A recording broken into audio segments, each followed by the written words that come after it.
Hello everyone, today's math challenge is about a classic puzzle in geometry, which is called two triangles mystery. Here we can see two big triangles which are placed on this grid system for an easier comparison of their sizes. Firstly, let's have a look at this triangle on the top.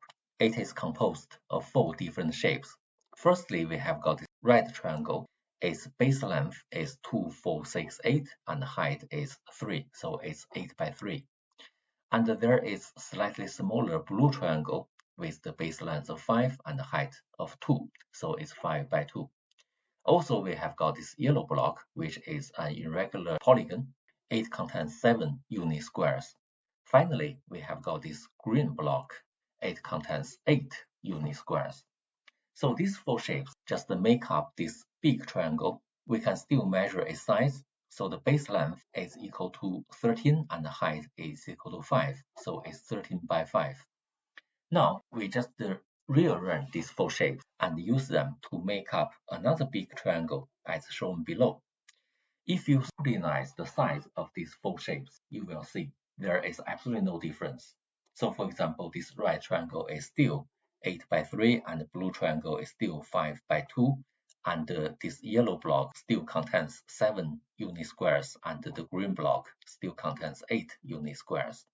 However, in this triangle at the bottom, it seems there is an extra square here.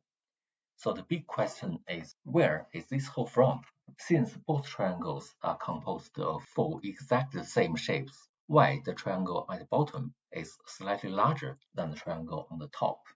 You can pause this video here and spend as much time as you need and look closely to all these shapes, and hopefully you can work it out.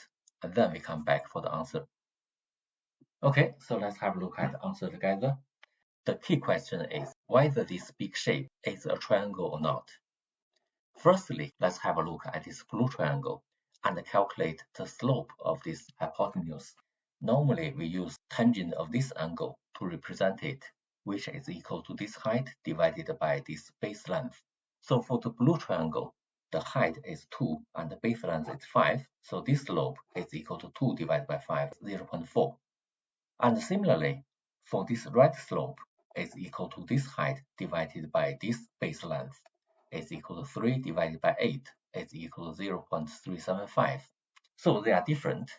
That means from here to here, it is not a straight line. Instead, it is a bent curve.